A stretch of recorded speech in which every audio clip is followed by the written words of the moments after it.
আসসালামু আলাইকুম রহমতুল্লাহি ওয়া বারাকাতুহু। সম্মানিত দর্শক, বেগম খালেদা জিয়ার মৃত্যু নিয়ে বিএনপির যারা সাধারণ নেতাকর্মী তাদের অভিযোগ হলো আওয়ামী লীগের কারণে তাদের নেত্রীর একটি দুর্বিষহ মৃত্যু হয়েছে।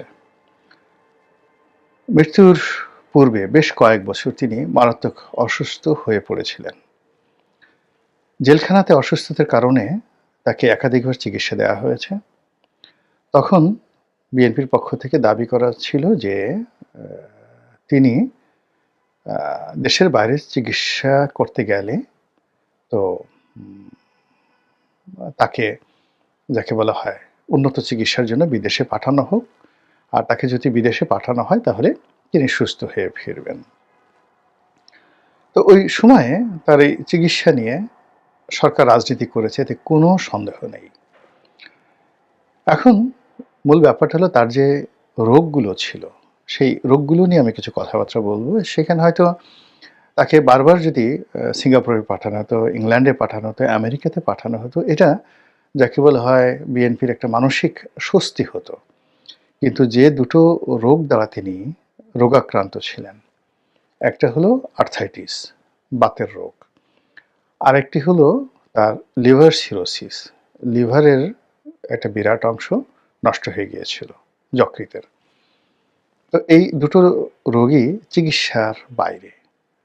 যখন আপনার শরীরে খুব আর্থ্রাইটিস অনেকগুলো, গিঁটে বাত আছে, তারপর গাউট আছে, মানে যেটাকে বলা হয় ইউরিক অ্যাসিড আছে, এরকম অনেকগুলো মানে বাত। তো তার সেই বাতের মধ্যে হাঁটুতে, তার যে হাঁটুতে একাধিকবার অস্ত্রোপচার করা হয়েছে। তো হাঁটুর সেই সমস্যাটা দীর্ঘদিন ধরে ছিল। বেগম জিয়ার হাঁটুতে সমস্যা ছিল, এর বাইরে অন্যান্য রোগ। তো এই রোগগুলো থেরাপি দেওয়া যেত, চিকিৎসা করা যেত। হয়তো ৬ মাস ভালো থাকতেন, আবার তিনি অসুস্থ হয়ে পড়তেন। আর তিনি যথেষ্ট নিজে ব্যক্তিগত জীবনে স্বাস্থ্য সচেতন ছিলেন, পরিমিত আহার করতেন এবং যাকে বলা হয় নিজেকে ভালো রাখার জন্য যা, যা করা দরকার সব ব্যাপারে তিনি সেই নিজে সচেষ্ট ছিলেন। আর যথেষ্ট পরিশ্রমী, আ সেই অসুস্থ শরীর নিয়েও তিনি আ সবসময় একেবারে শেষ দিন পর্যন্ত, জেলে যাওয়ার আগ পর্যন্ত তিনি কিন্তু সারা বাংলাদেশ চষে বেড়িয়েছেন। সেই আর্থ্রাইটিসের রোগ নিয়ে, হাঁটুতে ব্যথা নিয়ে গাড়িতে করে তিনি সারা বাংলাদেশ চষে বেড়িয়েছেন। তো তার শরীরটি অত্যন্ত পরিশ্রমের শরীর। তো সেই পরিশ্রমের শরীর নিয়ে তিনি যখন জেলে গেলেন, এই জেলে যাওয়ার বিষয়টি বিএনপির লোকজন কল্পনাই করতে পারেনি। বাংলাদেশে বেগম জিয়াকে জেলে নেওয়া হবে এবং তিনি দীর্ঘদিন জেলে থাকবে, এই পুরো জিনিসটি আ বিএনপির যারা লোকজন আছে তারা মেনে নিতে পারেনি, কল্পনাও করতে পারেনি। ফলে এটা ছিল বিএনপির জন্য একটা বিরাট ধাক্কা। দ্বিতীয়ত, জেলে নেয়ার পর সরকারও সাহস পেয়ে গেল। সরকার কিন্তু ১ম বুঝতে পারেনি যে এত সহজে তাকে জেলে নিতে পারবে বা জেলে রাখতে পারবে। কিন্তু সরকার যখন আরাম পেয়ে গেল তাকে জেলে রাখার, এবং এটা যেকোনো রাজনৈতিক সরকারই, যেমন এখন দেখুন ইমরান খানকে জেলে রাখা হয়েছে। এর কারণ হলো যে বেগম জিয়ার যে জনপ্রিয়তা এবং তার যে ইফেক্টিভনেস, তার দলের যে সাংগঠনিক ক্ষমতা, সেক্ষেত্রে আওয়ামী লীগের জন্য এটা একটা বিরাট হুমকি, ব্যাপক হুমকি। ২০১৪ সনের আগে, নির্বাচনের আগে যে সহিংসতা শুরু হয়েছিল, সরকার তো বলতে গেলে 99% পড়েই গিয়েছিল। এবং ওই সময়টিতে যদি বেগম জিয়া মানে বিদেশিদের পরামর্শে তিনি আন্দোলনটাকে স্থগিত করেছিলেন। ১ম যেটা বিনা প্রতিদ্বন্দ্বিতার নির্বাচনে হলো। যদি আন্দোলনটা তিনি স্থগিত না করতেন, সরকার নির্বাচনের পরে ১৫ দিনও ক্ষমতায় টিকতে পারত না। কিন্তু ইট ওয়াজ এ মিস্টেক। আবার তার পরের বছর অর্থাৎ ২০১৬ সনের দিকে এসে আবার যে তিনি কন্টিনিউয়াসলি অবরোধ দিলেন, সেটাও কিন্তু সরকারকে যথেষ্ট মানে বিপদের মধ্যে ফেলে দিয়েছিল। ফলে সরকার যখন বেগম জিয়াকে জেলে নিয়ে গেল, তারা মনে করল যে এটা একটা বিরাট স্বস্তি, এবং সেই স্বস্তির জায়গাটিকে উপভোগ করার জন্য বিএনপিকে নিয়ে আওয়ামী লীগ নানাভাবে খেলেছে। এবং খেলতে, খেলতে একটা সময় যখন বিএনপি আসলে দুর্বল হয়ে গেল, অসহায় হয়ে গেল, তখন তারা শুরু করলো রীতিমতো টিটকারি, বদমাশি। এবং অবমাননাকর কথাবার্তা বিএনপির নেত্রীকে উদ্দেশ্য করে, দলকে উদ্দেশ্য করে প্রতিনিয়তই আওয়ামী লীগের পক্ষ থেকে নানা রকম যাকে বলা হয় অবমাননাকর কথা বলা হতো। তারা আন্দোলন করতে পারে না, তারপরে এটা করতে পারে না, ওটা করতে পারে না, ইত্যাদি নানা রকম উস্কানিমূলক কথাবার্তা। অন্যদিকে বেগম জিয়ার যখন চিকিৎসার বিষয়টি এলো, তখন সরকার এটা নিয়ে বার্গেনিং শুরু করলো যে ঠিক আছে চিকিৎসা করতে পাঠাবো, সেক্ষেত্রে প্যারোলে মুক্তি নিতে হবে, অথবা সেখানে ওই রাষ্ট্রপতির কাছে ক্ষমা প্রার্থনা করতে হবে। এখন এই বিষয়গুলোর আইনগত অনেক ব্যাখ্যা আছে, কিন্তু এগুলো মানে একজন জাতীয় নেত্রী বেগম জিয়ার জন্য এটা খুব অবমাননাকর ছিল। এই কাজটি আওয়ামী লীগ করেছে। আবার পরবর্তীতে দেখা গেল যে বেগম জিয়ার যে পরিবার, সেই পরিবারের সঙ্গে শেখ হাসিনার একটা ভালো সম্পর্ক হয় এবং তার প্রেক্ষিতে প্রধানমন্ত্রীর যে স্পেশাল এক্সিকিউটিভ পাওয়ার রয়েছে বা সরকারের যে এক্সিকিউটিভ পাওয়ার রয়েছে, সেই এক্সিকিউটিভ পাওয়ারের ভিত্তিতে বেগম জিয়াকে সেই প্যারোলে মুক্তি দিয়ে তাকে মানে জেলখানার বাইরে তার বাড়িতে থাকার অনুমতি দেওয়া হয়।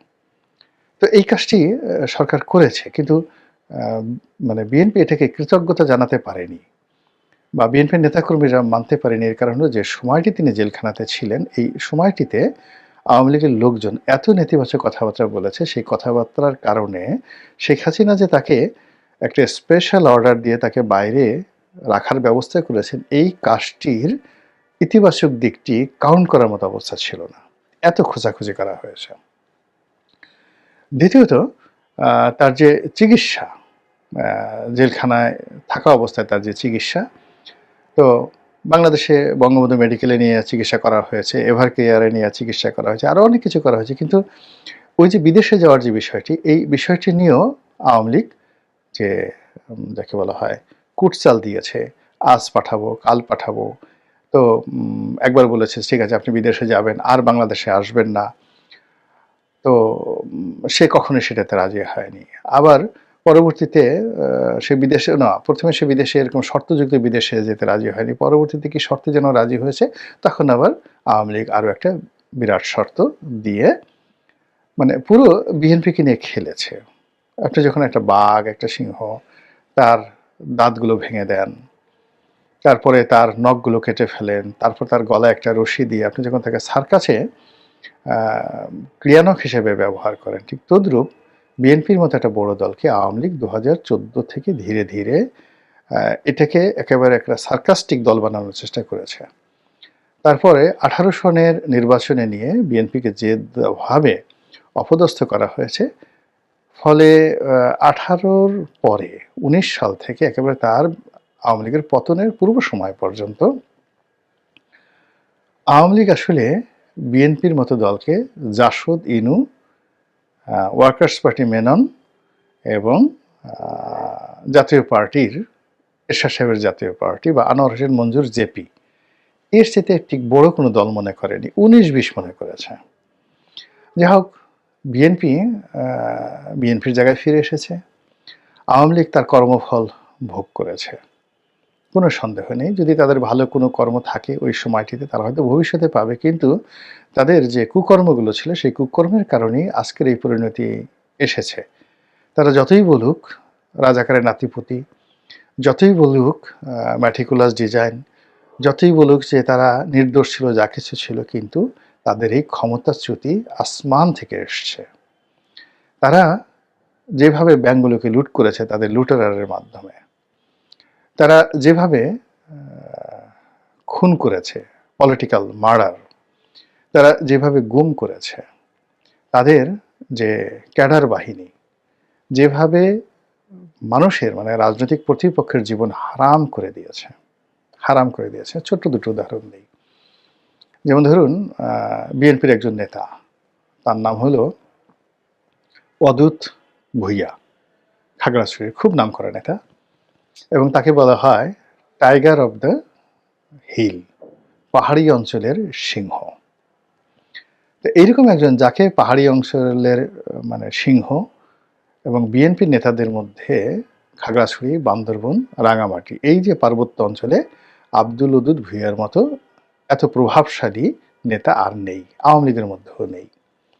তো এইরকম একজন নেতাকে গুতিয়ে গুতিয়ে আওয়ামী অত্যাচারে এমন একেবারে বিড়াল বানিয়ে দেওয়া হয়েছে যে একটা টেলিভিশন টক শোতে আওয়ামী লীগের মনিরুজ্জামান নামে এক একেবারে জুনিয়র নেতাও না ঠিক, আওয়ামী লীগের একজন যাকে বলা হয় অ্যাক্টিভিস্ট, আওয়ামী লীগের একজন কর্মী।